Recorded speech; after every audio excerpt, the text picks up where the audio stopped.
নতুন নতুন চাকরির বিজ্ঞপ্তি পেতে চ্যানেলটি সাবস্ক্রাইব করে রাখুন। সুপ্রিয় চাকরি প্রত্যাশী ভাই বোনেরা, আসসালামু আলাইকুম।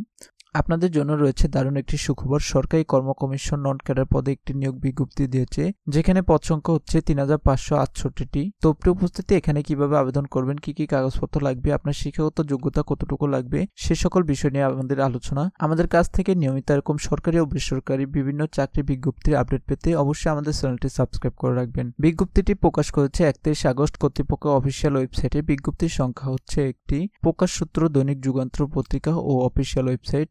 চাকরির ধরন সরকারি চাকরি। ক্যাটাগরি রয়েছে 3টি প্লাস 32টি, অর্থাৎ হচ্ছে 35টি ক্যাটাগরি এখানে রয়েছে। শূন্য পদের সংখ্যা 3568টি। আবেদন হচ্ছে সম্পূর্ণ অনলাইনে আবেদন করতে হবে। আবেদন শুরুর তারিখ হচ্ছে 21 সেপ্টেম্বর 2025। আবেদনের শেষ তারিখ হচ্ছে 20 অক্টোবর 2025। তো এখানে হচ্ছে আবেদন করার যে মাধ্যম, তাদের যে অফিসিয়াল লিঙ্ক আছে সেটা দিয়ে দিয়েছে। এটা আমাদের ভিডিওর ডেসক্রিপশন বক্সে দিয়ে দেবো, সেখান থেকে হচ্ছে আপনি আবেদন করে নিতে পারবেন। তো প্রথমে রয়েছে পদসমূহ। টেকনিক্যাল পদসমূহ রয়েছে সরকারি রক্ষণাবেক্ষণ প্রকৌশলী, এটার গ্রেড হচ্ছে 9তম গ্রেড। উপসহকারী প্রকৌশলী 10ম গ্রেড। তারপর রয়েছে ড্রাফটসম্যান, এখানে হচ্ছে 10তম গ্রেড। এরপর রয়েছে সার্ভেয়ার, এটা হচ্ছে 10তম গ্রেড। তো এরপর রয়েছে প্রশাসনিক পদসমূহ। সহকারী পরিচালক 9ম গ্রেড, উপসহকারী পরিচালক 10ম গ্রেড, অফিস সহকারী এটা হচ্ছে 11তম গ্রেড, ডাটা এন্ট্রি অপারেটর এটা 12তম গ্রেড। 3 নম্বর রয়েছে স্বাস্থ্য খাতে পদসমূহ। মেডিকেল অফিসার 9ম গ্রেড। এরপর রয়েছে ভেটেরিনারি সার্জন, এটা হচ্ছে 9তম গ্রেড। তারপর রয়েছে স্বাস্থ্য পরিদর্শক 10তম গ্রেড, নার্স 10তম গ্রেড। তো প্রিয় উপস্থিতি, এখানে আবেদন করার জন্য আপনার যে সকল শিক্ষাগত যোগ্যতা লাগবে, 9ম গ্রেড স্নাতক ডিগ্রি সংশ্লিষ্ট বিষয়ে যে বিষয়গুলো এখানে বলা হয়েছে, অর্থাৎ আপনি যে পদের জন্য আবেদন করতে চান। তারপর হচ্ছে 10তম গ্রেড স্নাতক ডিগ্রি বা সমমান। এরপর হচ্ছে 11তম গ্রেড উচ্চ মাধ্যমিক বা সমান, অর্থাৎ হচ্ছে এসএসসি মাধ্যমে আপনি এখানে আবেদন করতে পারবেন। তো এরপর রয়েছে 12তম গ্রেড মাধ্যমিক বা সমমান। তো এখানে রয়েছে বয়স সীমা। আপনি যদি সাধারণ প্রার্থী হন সেক্ষেত্রে হচ্ছে 18 থেকে 30 বছর। মুক্তিযোদ্ধার সন্তানের ক্ষেত্রে হচ্ছে 32 বছর। প্রতিবন্ধীর ক্ষেত্রে হচ্ছে 32 বছর। উপজাতি যারা রয়েছে তাদের জন্য 32 বছর। তো প্রিয় উপস্থিতি, এখানে আবেদন করার জন্য অবশ্যই আপনাকে কিছু প্রয়োজনীয় কাগজপত্র দিতে হবে, যার মধ্যে রয়েছে সদ্য তোলা পাসপোর্ট সাইজ রঙিন ছবি, স্বাক্ষরের নমুনা স্ক্যান কপি, শিক্ষাগত সনদপত্র, জন্ম নিবন্ধন সনদ, জাতীয় পরিচয়পত্র।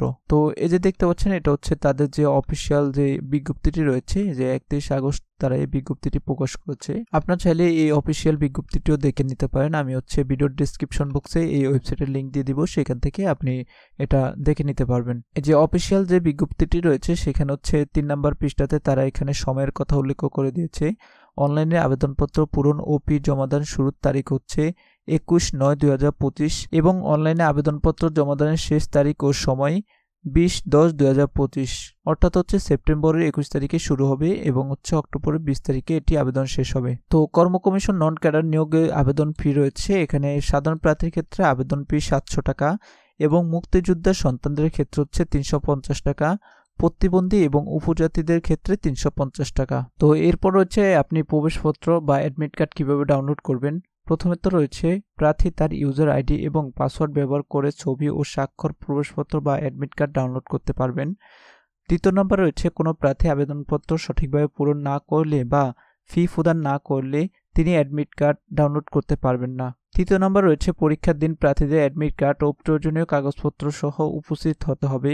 4 নম্বর রয়েছে পরীক্ষার হলে প্রবেশের সময় কর্তব্যরত কর্মকর্তাকে অ্যাডমিট কার্ড প্রদর্শন করতে হবে। 5 নম্বরে অ্যাডমিট কার্ড ছাড়া কোনো প্রার্থীকে পরীক্ষার হলে প্রবেশ করতে দেওয়া হবে না। 6 নম্বর অ্যাডমিট কার্ডে উল্লিখিত নির্দেশনা মেনে চলা বাধ্যতামূলক। 7 নম্বর রয়েছে পরীক্ষা কেন্দ্রের দায়িত্বপ্রাপ্ত কর্মকর্তা কর্তৃক প্রার্থীকে নির্ধারিত আসনে বসতে হবে। 8 নম্বরে রয়েছে কোনো প্রার্থী অনিয়ম করলে তার বিরুদ্ধে প্রশাসনিক ব্যবস্থা নেওয়া হবে। তো এখানে হচ্ছে আপনাদের যে পরীক্ষাগুলো হবে, প্রথমত হচ্ছে প্রিলিমিনারি পরীক্ষা, এটা হচ্ছে 2 ঘন্টা সময়, পূর্ণমান হচ্ছে 200 নম্বর, প্রশ্নের ধরন হচ্ছে এমসিকিউ, বিষয় হচ্ছে বাংলা ইংরেজি গণিত সাধারণ জ্ঞান, বিষয় হচ্ছে বাংলা ইংরেজি গণিত সাধারণ জ্ঞান, কম্পিউটার ও তথ্য প্রযুক্তি। এরপর রয়েছে লিখিত পরীক্ষা। লিখিত পরীক্ষার সময় হচ্ছে 3 ঘন্টা, পূর্ণমান 300 নম্বর, প্রশ্নের ধরন হচ্ছে সৃজনশীল ও বর্ণনামূলক।